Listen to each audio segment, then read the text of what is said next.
TV Vlog, shout out. Subscribe natin. Ayan, salamat po Kuya Bal Santos Patuloy.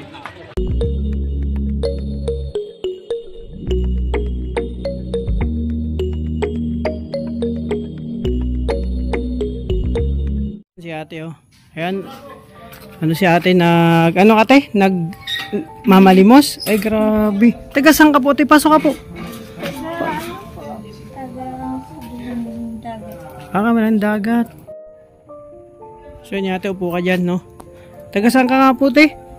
Kamambangan.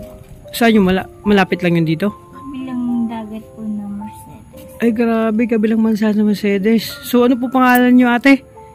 Maylin Beda. Ano po? Maylin Beda. Maylin Beda. So paano ka po napunta rito? Lakad. Lakad-lakad ka? So kanina ka pa naglalakad? Opo. Ay grabe. Ano te, ilang taong ka na po? 25. 25 na. May ano ka na po? May asawa? Wala. Wala pa, so ibig sabihin dalaga ka pa. Ay grabe. Ang layo ng dinakad mo. Po kasi nag-ano lang po ako tawag dito. Lakad-lakad para. Lakad-lakad para maghingi ng tulong. Opo. Ay, ang grabe si ate po, no. Si ate kasi, kumatok siya dito sa aming pinto, sa gate. Ano siya, naghingi ng tulong. So, aking kinapanayaman na rin para matulungan na rin natin. Yan. So, ilang kayong ilang kayong magkakapatid? Isa lang. Isa lang. So, ibig sabihin, wala kang kapatid? Wala. Wala. So, yung tinitirahan mo doon? Yung tiyain. Tiyahin mo? So, si magulang niyo po? Wala. Wala na. Grabe. Wala So, ibig na. sabihin, wala na si mama mo. Tsaka yung papa mo. Eh, grabe, nag-iisa na lang pala si ate sa buhay. Kaya, Ano na, matagal na po sila pumanaw? nakaraan December. Nitong December lang po. Sino? Si nanay mo? Si mama. Mama mo? Yung papa ko. Nauna si mama mo po? Hmm. Eh, grabe. So, bali, ang tinitira mo lang yun, yung tiyahin mo. Hindi ko kasi kabisado ang lugar na to kasi hindi ako taga rito. Puntahan natin yung lugar niyo, no? Para makita naman natin yung sitwasyon mo dun. So, ibig sabihin kayo ng umaga ka pa naglalakad-lakad. So, kamusta naman yung paglakad-lakad mo simula kanina? May pa ako. Sakit ang paa. So, may mga, yung dala mo? Yung dala ni ato. Tapay. Grabe. Kumain ka na ba? Hindi pa. Hindi pa. Pero dun Sa inyo. Mamaya pa ano ang kita ng pagkain. Grabe. So, kamusta? Kamusta? Paano ka, kumbaga yung pinagkakabalan mo ngayon? Yun nga, yung pag Limos-limos lang. kasi wala na. Tsaka nabunggo ako. Nabunggo? Gagaling lang din. Paano nabunggo? Ano nakabunggo po sa'yo? Yung motor. Motor? Ayan, ito. Ito. Ayan pa nga yung bakasyon. Matagal na yan. Matagal na. Hindi. Nung lang to, January. Nung last January. Ay, nitong January. So, ibig sabihin ngayon lang taon lang. Kamusta? Wala naman pong bali. May bali daw po siya. Kaya pinagdugtong ng doktor. Ayun, na yan, nagamot na. Oh. Iba nga, medyo ano nga po yung ni ate, oh. Yung niya, ito pa yung Nung lagay nung semento. Alam ba ni tita mo? Sino pangalan po ng tita mo? Si Amor. Tita Amor. Alam ba ni tita Amor mo na ganito, naglalakad-lakad ka talaga? Oo. Sabi niya. Nag-iikot. Siya pa nga yung nag-ano sa akin kasi kapag natutulog ako, yun, inigising niya ako. Para mag-ikot, mamalimos, ganun. Oo. Grabe. Hindi ka naman natatakot. Mag-isa ka lang. Wala kang kasama. Kasi babae ka eh. Oo. Okay lang, pero kasi mga 3 or 4. Uuwi ka na rin. Grabe. Si ate mag-isa mag-isa na lang siya sa buhay. So, gusto kong puntahan yung bahay ng tita mo. Hindi natatawid ng dagat yun? Tatawid. At tatawid pa. Paano ka, sumakay ka ng, pinagsakyan mo, para maano? Yung bangka. Ay, bangka. Maliit lang yun na bangka. Malaki. Ang dami. Ang dami ring sakay. Sakay. Ano nga pong lugar yun? Sa, Ano? sa inyo? Yung dito sa Anong lugar po yun? dagat. Kabilang lagat. Anong pangalan ng lugar? Hindi mo alam yung anong lugar yun? Yung ano? Anong lugar? Yung lugar ng tita mo?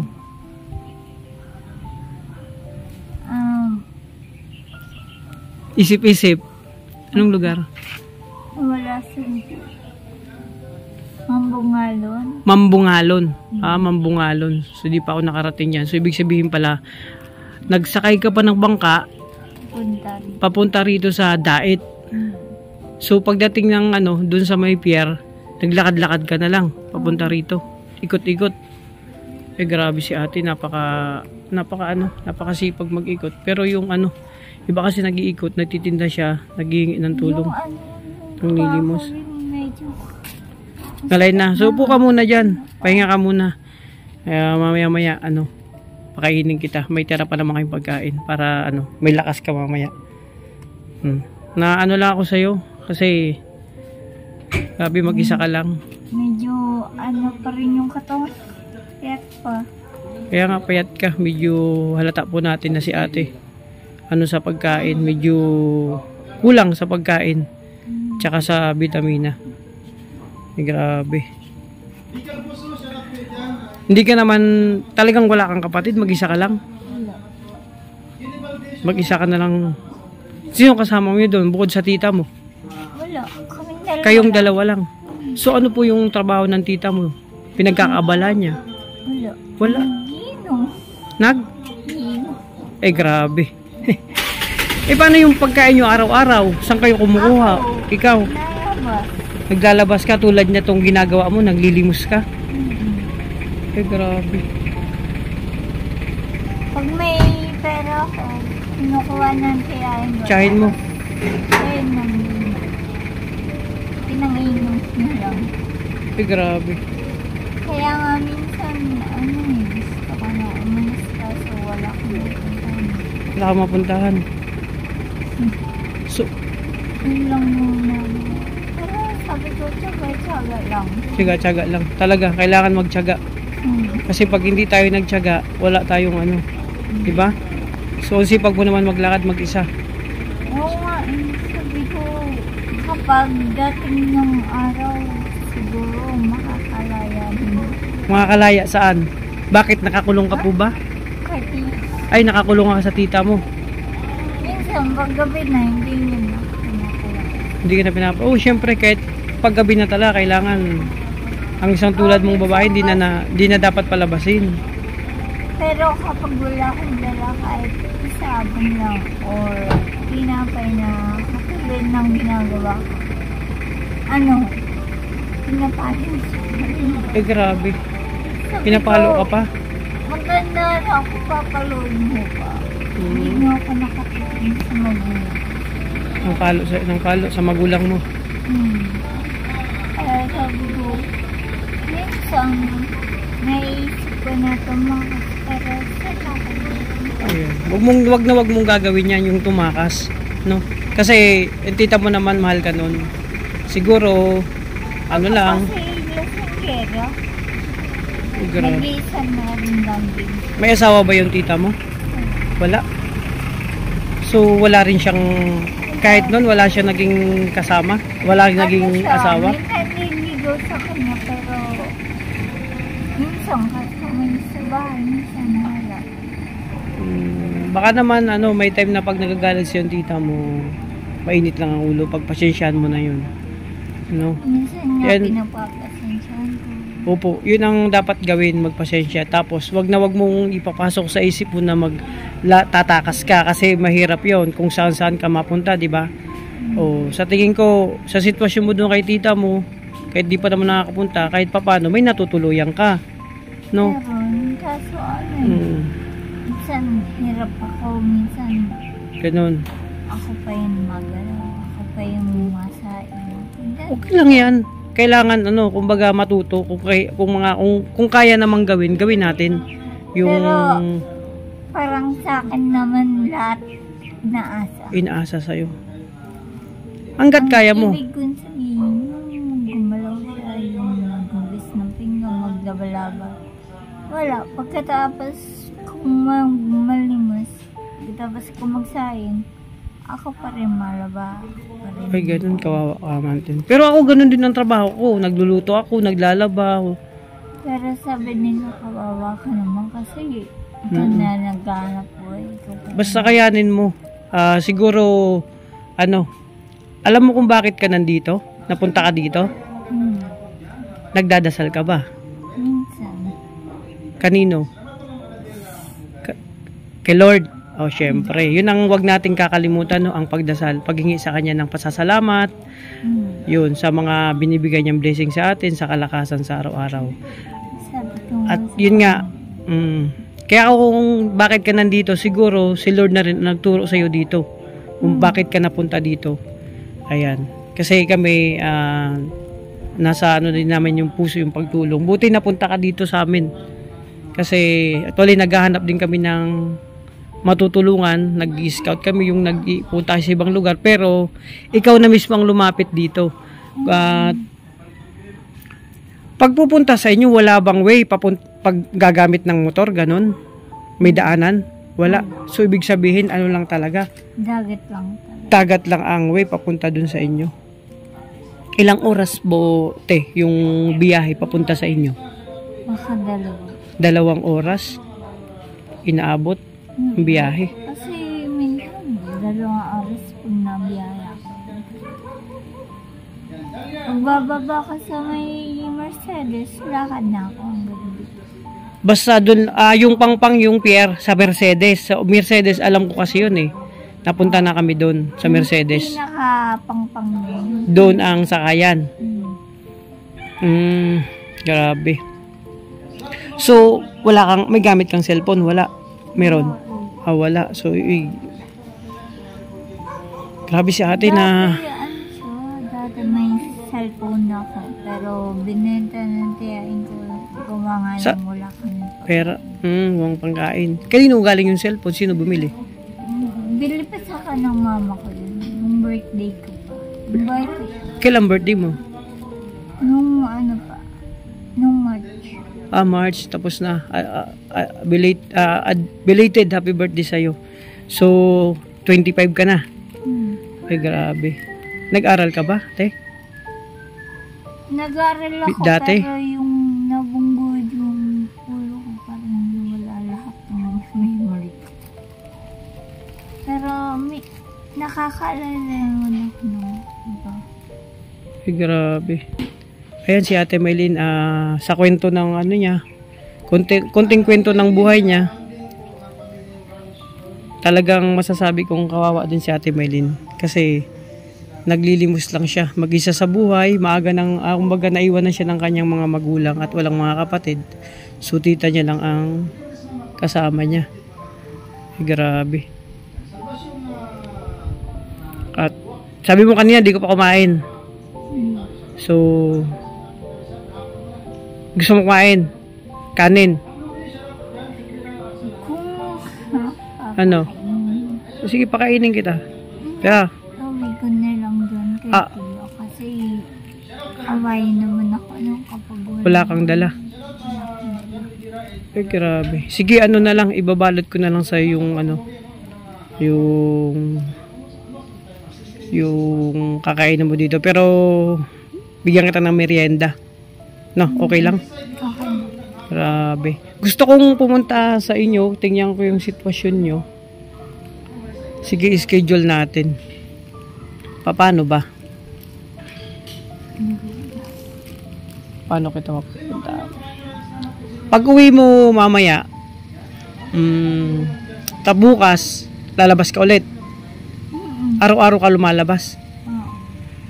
Magkano pamasahe? Buti yung pamasahe. Minsan hindi ako hiningi. Hindi kayo hininga ng pamasahe. 10 pesos. 10 pesos. Sabihin mo wag ka nahingian, kawawa naman dapat. Hindi ka nahingian ng pamasahe sa kalagayan mo. Yung iba, hindi ako hiningi. Hindi ka nahingian. Iba, sinisipar na. Eh, grabe. Pag alam niya na may pera ako yun, sinisigaw ko. Pag alis mo kanina, asan si tita mo? Tulog. Tulog siya. Ano? Sabi ng tita ko, balik ka, sana may pagkain ka. Sabi ko, grabe ito pagkain ka agad. Sabi niya, garitong umuwi ka. Pag wala kang pagkain, pa doon na makita siya. Grabe. Ang layo ng linakad mo. Papuntang Mercedes pa. Oo.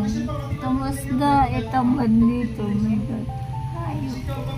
Kaya yung pa ako, sobrang manhid na. Kakalakad-lakad. Grabe.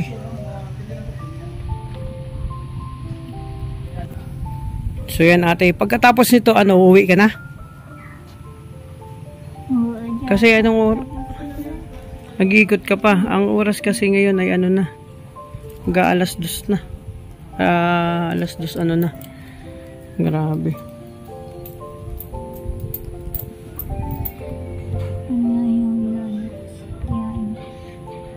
So ayan ate, pwede ka dito manawagan. Kung ano mang gusto mong hingi na tulong kasi ito sa video na to maraming makakapanood ng ating mga kababayan. Malay natin may maantig tayong puso at magbigay sa'yo ng konting tulong. So ayan, pwede ka po dito manawagan. Kung ano mang gusto mong hingi ng tulong. Ayun nga po, ulitin ko po na sana po lang po ako ng bigas po or kahit na pamilya ng ulam, ganyan. Para hindi na po ako lalabas-labas. Kasi minsan po, nahihirapan din po kasi. At maraming salamat na rin po dun sa may bibigay po sa akin ng tulong. So ayan si ate, napaka simpleng kahilingan niya lang po. Magkaroon lang siya ng konting bigas. Tapos pambili-bili ng ulam para sa ganun po ay hindi na po siya lalabas-labas kasi si ate yung abala niya po sa araw-araw yung pamamalimos. Tapos syempre mag-isa na lang siya sa buhay at ang tita niya ang kumukup sa kanya. Medyo sa kwento niya po hindi po siya gaano happy o maganda yung kalagayan niya sa tita niya. Kaya nga po sabi ko sa kanya wag siya mag-iisip na umalis dun sa tita niya kasi sa sitwasyon niya ngayon, wala pa siyang matutuluyan talaga. So, babae pa naman siyang tao. Ayan. So, sana sa mga munting viewers natin dyan, may maantig tayong puso na madagdagan yung tulong na magkaroon si ate ng ano pa man yung ibibigay na tulong. Ayan. So, ate, ayan mo, gagawa tayo ng paraan na mapunta yung, okay lang ba pumunta dun sa inyo, sa tita mo? Okay lang na puntahan kita doon. Okay. Ayan, kasi gusto kong tingnan yung sitwasyon nyo doon. Kung gusto kong makita. Para naman sa ganun, kung ano pa yung maihatid nating tulong sa'yo ng tita mo. Ayan, yung kalagayan mo sa tita mo, payo ko lang, wag mong dibdibin, kayanin mo, magpakatatag ka. Kasi sabi nga, mag-isa ka na lang sa buhay, so kailangan tulungan mo yung sarili mo. Paano ka maging matatag? Paano ka maging matapang? Pero yung tapang, yung magiging malakas ka sa mga pagsubok. Kasi tayo, habang tayo nabubuhay, may mga kanya-kanya tayong pagsubok, na pinagdaraanan. So, yun namang pagsubok natin, na mga pinagdaraanan, lagi natin yan ihingi ng, ipanalangin. Diba? Sabi mo kanina, nanalangin ka. Yan, lagi kang magdasal na gabayan ka ni Lord. Siyempre, sasama na rin kita sa dasal ko. At sana, lagi kang may mabuting kalagayan. So, si ate, grabe. Tingin ko kay ate, grabe na sa katawan niya payat siya. Sa lang halata natin na kulang talaga sa una sa pagkain. Vitamins meron ka. So alam ko wala kasi yun sa hirap ng kalagayan mo, sa sitwasyon mo. Ayun, buti na lang dito ka pinadpad, tinuro ng paa mo. Kasi kami, nagpipray din kami pag naghahanap kami ng matutulungan, sana ituro sa amin ng aming paa sa ngalan ng Panginoon na yung pwedeng karapat dapat na mapunta namin. So ngayon nandito ka. Ayan. Kuhaan kita ng pagkain, no? Ibalot ko na lang, no? Para pag uwi mo sa tita mo, meron kang dala. Ayan, just may ibibigay din ako sa'yo, no? Happy ka? Ayan, so basta, laban lang, no? Huwag kang susuko. Huwag kang susuko, no? Para tulad namin, nandito kami para tulungan ka, no? So yun, mga kalingap, mga kalangga, mapagpalang hapon po sa lahat. Actually, si ate, kumatok siya sa pintuan namin, sa gate. Kasi yun nga, siya pala si ate Maylin, namamalimos po. Sa kanyang pong kalagayan, sa tingin ko, sa konting kapanayam ko sa kanya, may konting kwento siya about sa buhay niya. So si ate, sa tingin ko, kawawa talaga. Kasi si ate mag-isa lang po, walang kapatid. So iniwan na rin po siya ng kanyang magulang. No? At yung tinitirahan niya lang po ay yung kanyang tiyahin. Sa kwento niya po kanina, medyo naantig ako kasi yun, yung kalagayan niya ay hindi natin masasabi na okay siya at happy siya. So nagpayo nga ako sa kanya na maging matatag lang siya. Huwag isipin yung tataka siya doon, naalis doon sa tita niya. So si Ate Maylin, isa sa matutulungan naman natin. Buti itinuro ng kanyang paa na mapunta siya dito.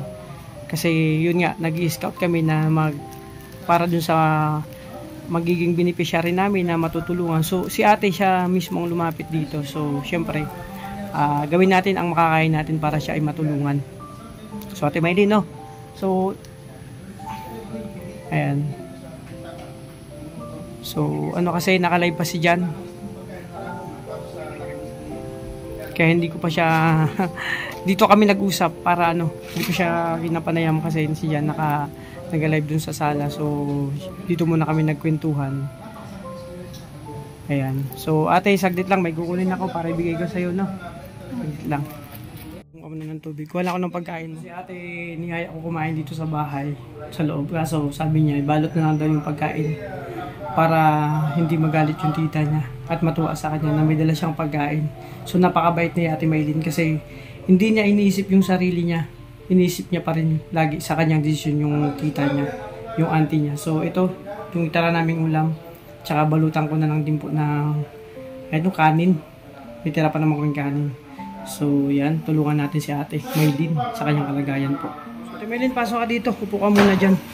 Yan si Ate Maylin, siya na mismo ang kumusang lumapit dito. Ano pala yung tuhod mo? Pag naglalakad ka, yan yung nabangga ka? Yan yung ito, yung sugat dyan? Grabe, medyo pa pala si Ate Maylin, ang kalagayan niya, medyo yung paglakad niya, hindi normal. So ito, ayaw kumain ni Ate Maylin. Ate Maylin, ito yung uwi mo dun sa tita mo.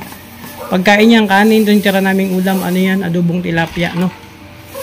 Tapos may bibigay pa ako sa'yo. Ayusin ko lang, no? May bibigay ko sa'yo. Yan, upo ka muna dyan. So yan si Ate Maylin.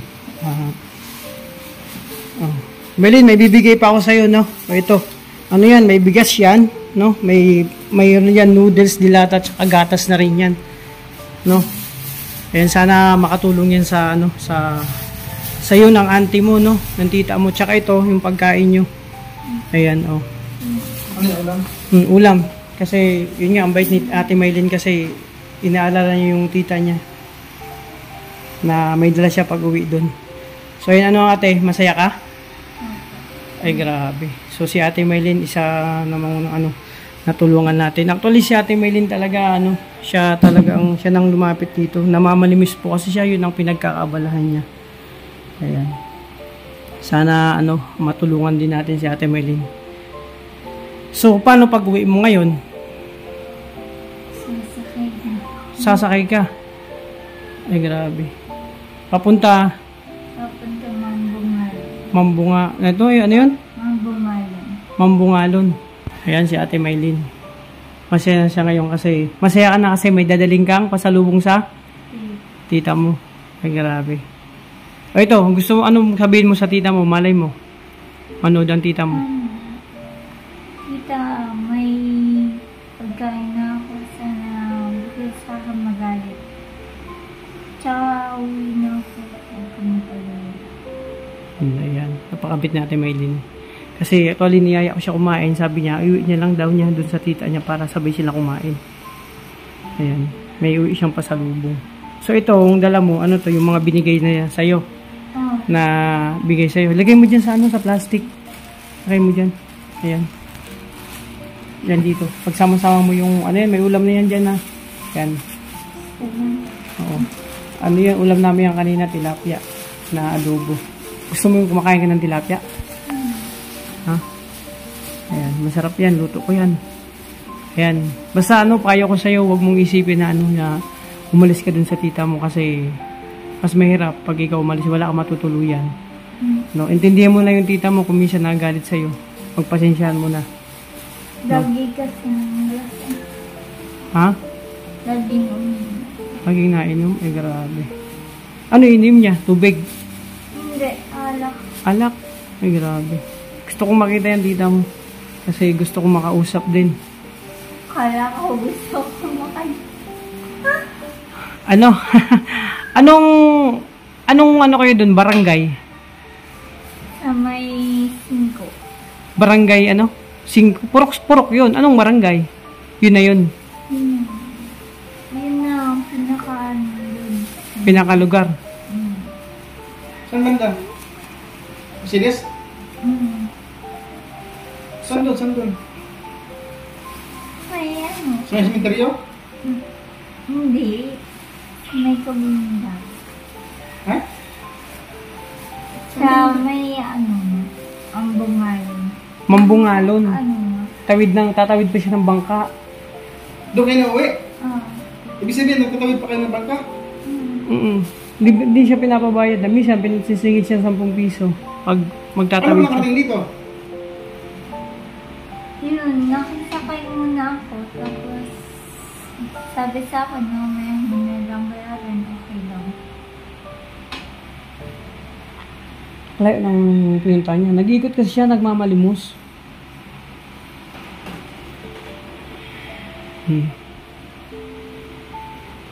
Yan. Sana ano te, yung kunting tulong na binigay namin sa iyo ay makadagdag ng tulong sa iyo diyan, no?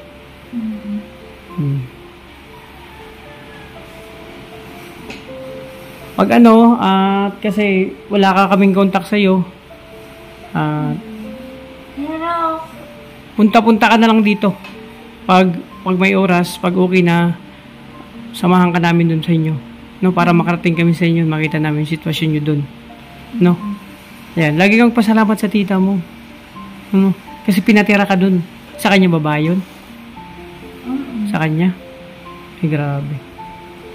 So, ayan, baka gahapunin ka na. Hapon na. Tara.